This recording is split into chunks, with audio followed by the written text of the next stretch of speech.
energy needed, move down the concentration gradients. But we have some assistant here, membrane proteins, okay, to help for this kind of a transport. So you can highlight this, okay, we have the carrier protein to help. Okay, this is a little bit difference, okay? So, but also that they can only handle some simple molecules. This is second point, okay, second key point. Handle some simple molecules, okay, like the glucose, okay, these kinds of simple molecules. Okay, please highlight. So we have carrier protein included, and also handle some simple molecule like the glucose, right? You can see if we have a carrier proteins means this is a gated. Gated means we can open and shut. Okay, open and shut. Now we go back to this slide. This graph, not the slide. You can see the fractionated diffusion and also simple diffusion. You can see the rate of diffusion difference. Okay, so when we compare to the solid concentration gradient, so that means so you can see from the terms of fractionated diffusion. Fractionated, so with the help of the soluble carrier protein, then you can see the rate of diffusion so still can be performed well, even though the concentration gradient are minimal. At the beginning, I always emphasize one point that the concentration gradient is served as the driving force. So you see now, if you track this red line here, simple diffusion, the less difference between C2 and C1 means the driving force is less, so you can see the rate of diffusion is minimal. Right? But with the in the fractionated diffusion, even though the concentration gradients are minimal, but still we can perform. Why? Because we have a lot of carrier protein to help. OK， 我有人幫手，所以咧我哋會低濃度嘅時候都可以做到。So remember, OK, these are the key point. Even though so we have the concentration gradient is not that big, so not that huge. So then you can see the driving force is less, but still we can perform. Why? Why? Because we have a carrier protein. Okay, we have a carrier protein to help. Example here is a glucose transporter, the GluT glucose transporter. So you know that glucose this is the energy source of the cell. Okay, the most ready forms of material for the cell to use for generating the ATP. So that means we must have some strategy to ensure the transport and absorption of the glucose can always can be performed. So like even though the concentrations are low, then still it can be performed. We can absorb it so that to maintain the cell energy transport, their generation. 係啊，咁所以咧就嗰個take for example glucose 咧呢一 part 咧就會係咁樣啦。咁我哋要用盡所有嘅板斧咧去吸佢或者去 transport 佢啦。點解啊？因為你冇佢就唔掂嘅 glucose。縱使佢得 add 咁多嘅時候咧，我哋都要吸佢入去或者 transport 佢。從而咧去maintain到嗰個 cell 嗰個 energy。冇咗 glucose 咧就做唔到 energy 㗎啦。呢個 basic concept。So basic concept, okay, glucose, okay, the main energy source of the cells, okay, main energy source. Of course, we have some special case like the cancer cells. They are not just a use of glucose. Cancer cells is very special. Glucose is not the main energy source. They can use lactose. The very strange. You know that in the normal situation, the mammalian cell we don't use lactose. So the lactic acid accumulate, the lactose will make use of feel painful. Okay, so after the exercise, but the cancer cells strange.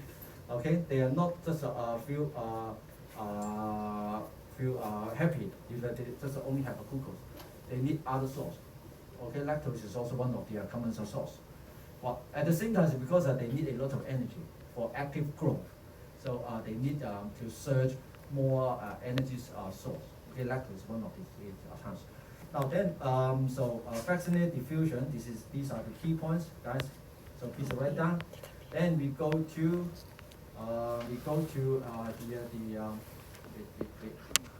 okay, active transport.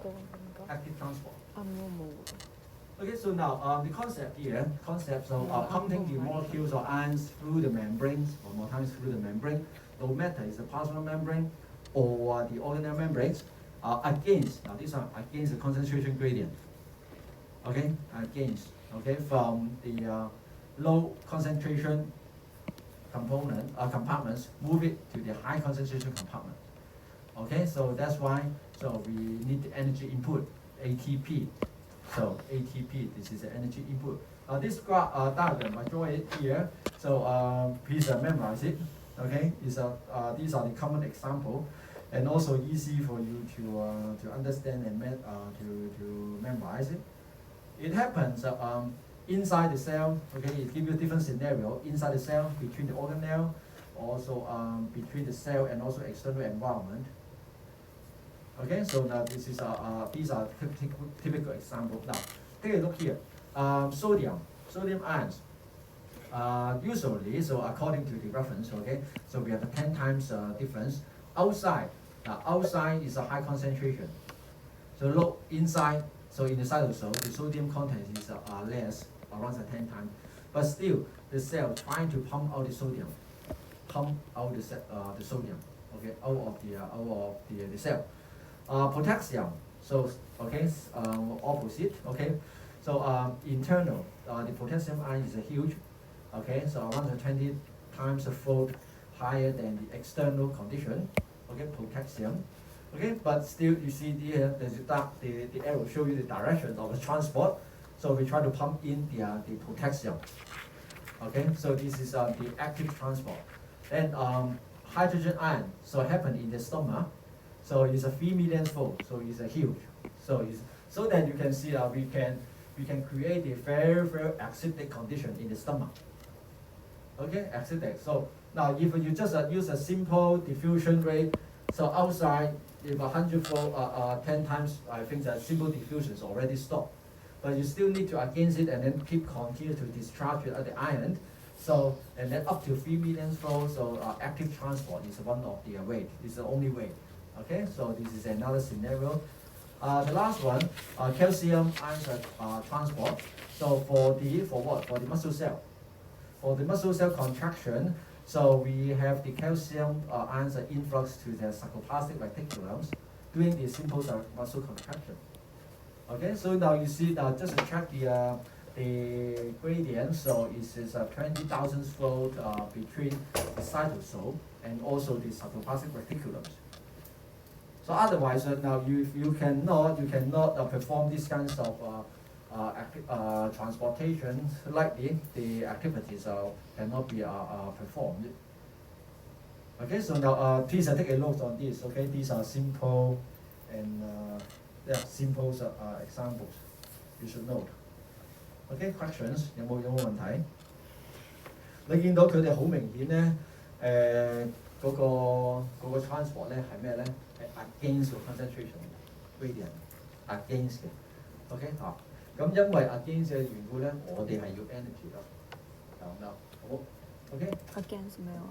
呢個 concentration。Okay, so transport, this kind of transportation is against the concentration gradient, so we need the energy input.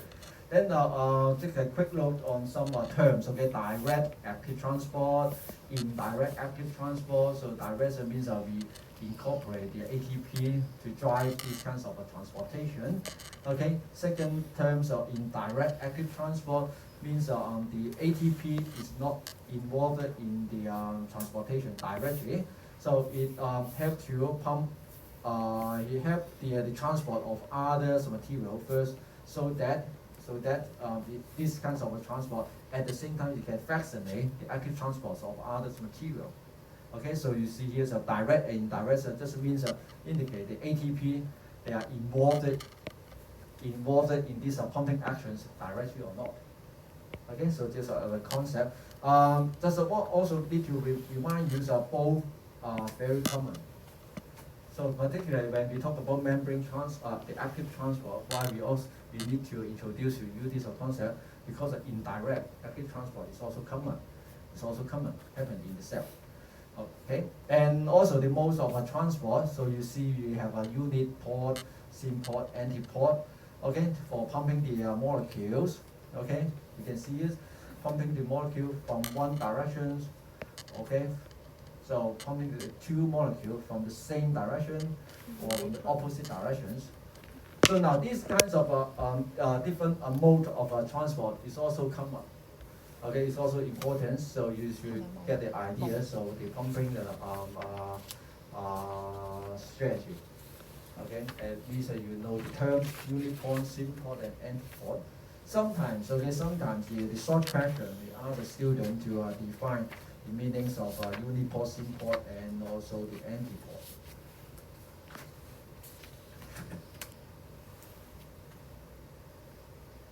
Okay, you find this on the slide, the handout 18, page 18, 18. right? Page 18, you find this kinds of information. Okay?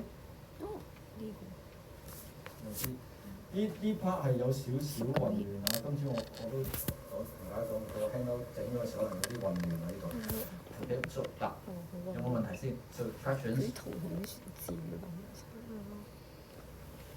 Okay, so now let's go now direct active transport. Now sodium potassium pump. This is a very typical transportation. Okay, found in the cell. Okay, so 你會見翻咧。Okay, so as I mentioned, so the sodium we need to pump out of the cell, and then so potassium need to pump into the cell. So now for this sodium potassium, the ATPase, every round here, so they pump out 3 sodium and 2 potassium ions. Okay, pump 3 sodium ions out of the cell, 2 potassium ions into the cell, so that you can maintain the membrane potential. So remember now, sodium potassium pump is a very common. Okay, you find on all the cells. Okay, very common transporter. Okay, to regulate sodium and potassium ion. And why you can see here why this is so common and also very important. So the function here is to help to establish a net charge across the plasma membrane. Okay, with the interior of the cell being the negatively charged with respect to the external negative charge. Okay, so the net charge and negative charge so serve as a waxing potential. Accumulations of sodium ions outside of the cell, okay, draw the water out of the cell and enable it to keep the osmotic balance. Okay, sodium ions gradients are used to provide energy for indirect pump. So now, so please, okay, so when you study sodium potassium pump, you must memorize all these points. 係啦，今次真係要背啦。擺我有呢個好處，真係要背啦。So why? Okay, so what's the function? Or what are the important, the critical function or important functions of sodium potassium pump? Okay, sodium potassium pump. So find on your handouts page 17, page 17. Okay, so it's also a typical exam question. So for the cell biology,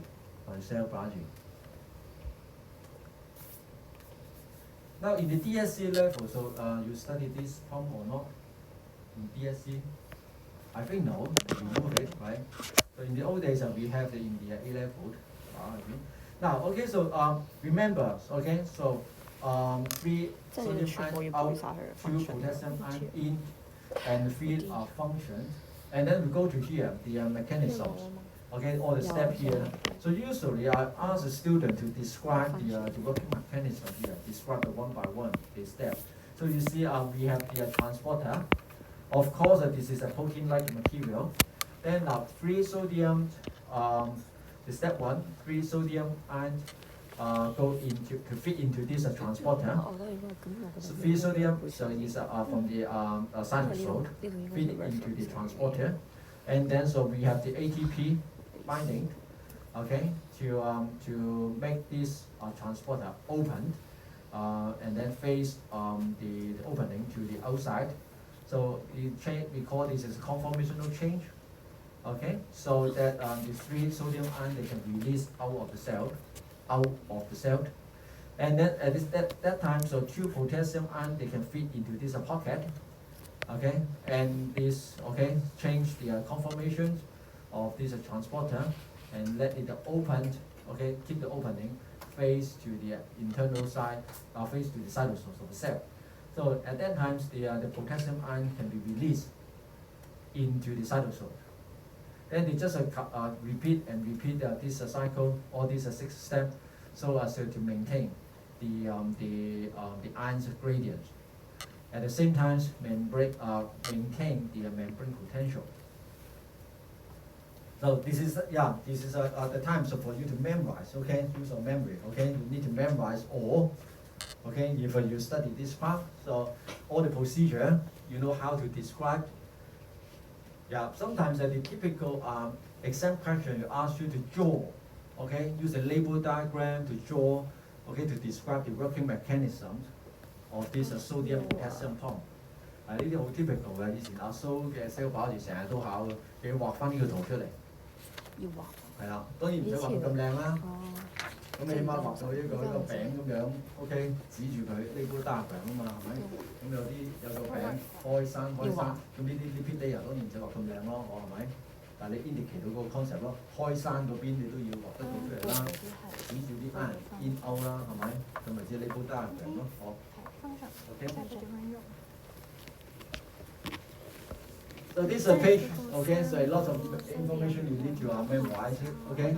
Typical example, typical exam questions for this part, okay, to describe or to list out the function of a sodium potassium pump, or we can change the wording, how or why the sodium potassium pump is so important.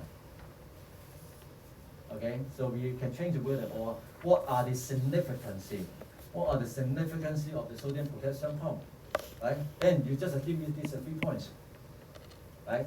Or on the other hand, another question is describe the working mechanisms, or describe the procedures, okay, happen here for the sodium potassium transport.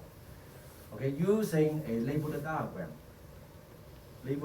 So you can scale it. Okay? 得唔得？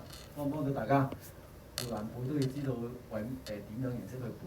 咁一見到條題目咧個字唔同咗，由 importance 變咗 significance， 已經唔識得答話，其實又係嗰啲 ，OK， 要識得執生。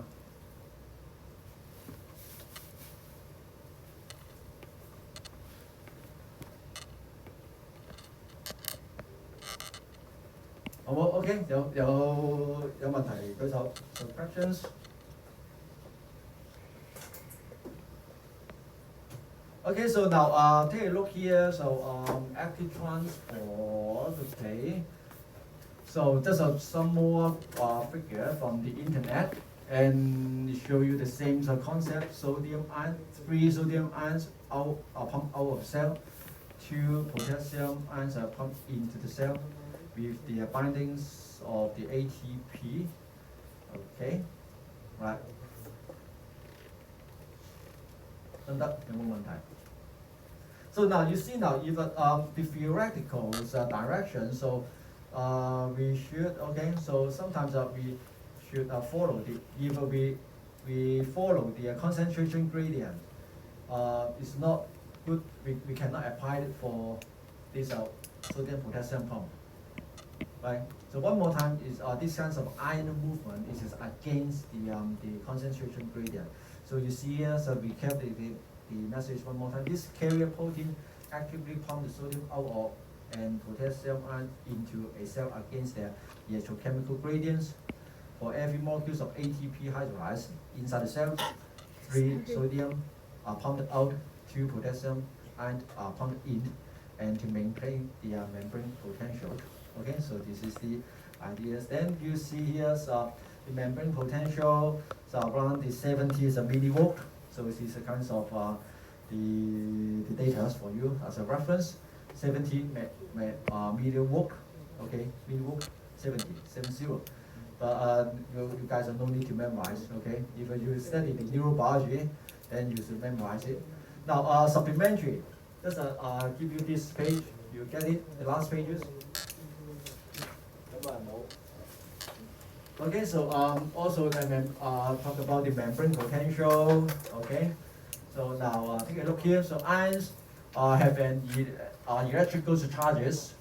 The concentration difference across the membrane will result in an electrical voltage or membrane potential. Concentration difference across the membrane will give you the membrane potential. Okay, so you just query what are the membrane potential. So it means that the charges difference. Okay, these charges is come from the ion. Okay, the ions are distributed on the surface or the internal surface. So now the electrochemical gradient. So these are terms. Okay, so equivalent to the concentration gradient and also the charges gradients across the membrane. And the movement of the charges ions create this electrochemical gradient. So this you can see is kinds of gradients.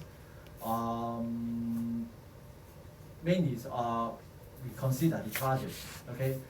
And also now you see now this charge one more time. This is a potential, so we need to maintain it, okay? By keep transporting these ions, sodium and potassium ions, okay, against the concentration. Now, most of the cells have an excess of a negatively charged solid inside the cell. So internal here, you see internal is a negative charge. That favor the inward movement of cations and outward of the anions. Sometimes for proteins that may be held. So now this is the normal setting. Okay, this is the normal setting. This is you can see is the basic. Okay. Then again, so you maintain how to maintain. So we need the pump.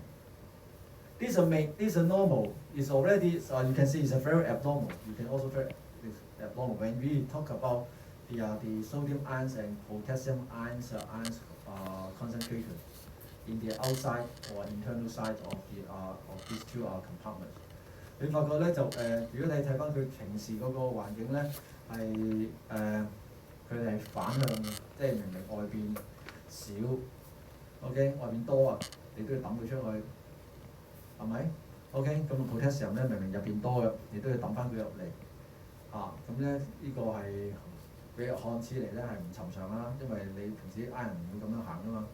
咁但係我哋專登要咁樣去做呢個動作，去營造翻一個正常嘅、好尋常嘅 condition。OK， 個 membrane potential keep 翻佢。OK， 咁所以呢個咧個剛才我哋可以留意一下，係啦。咁放心，呢個亦都同大家保證。唔考你呢度，唔考你住今次 ，OK， 考住好 ，OK questions any questions OK question times so I think we go through a lot of information question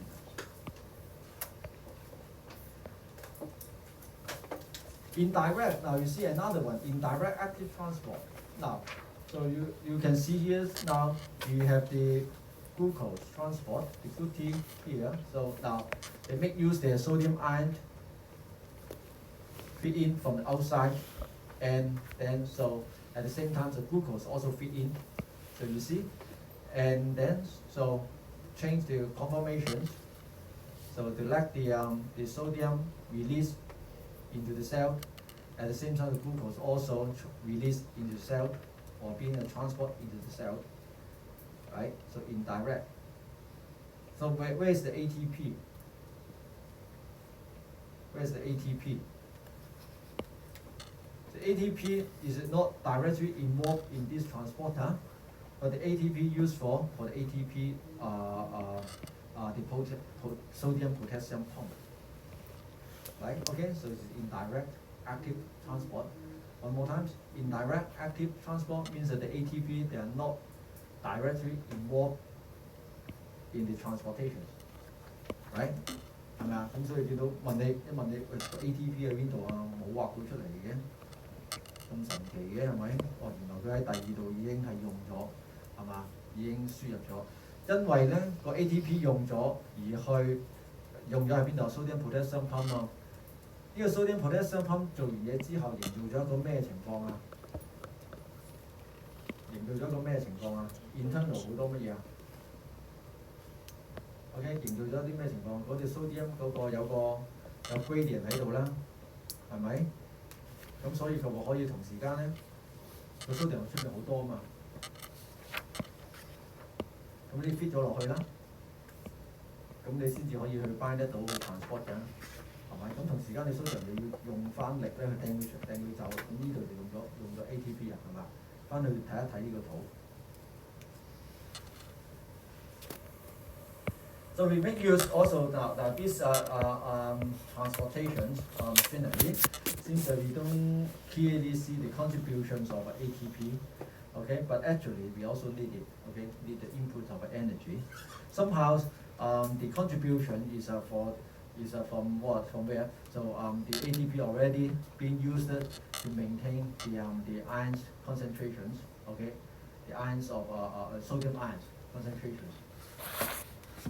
Okay, so that's why we categorize as indirect. Okay, so we better stop here. Right. So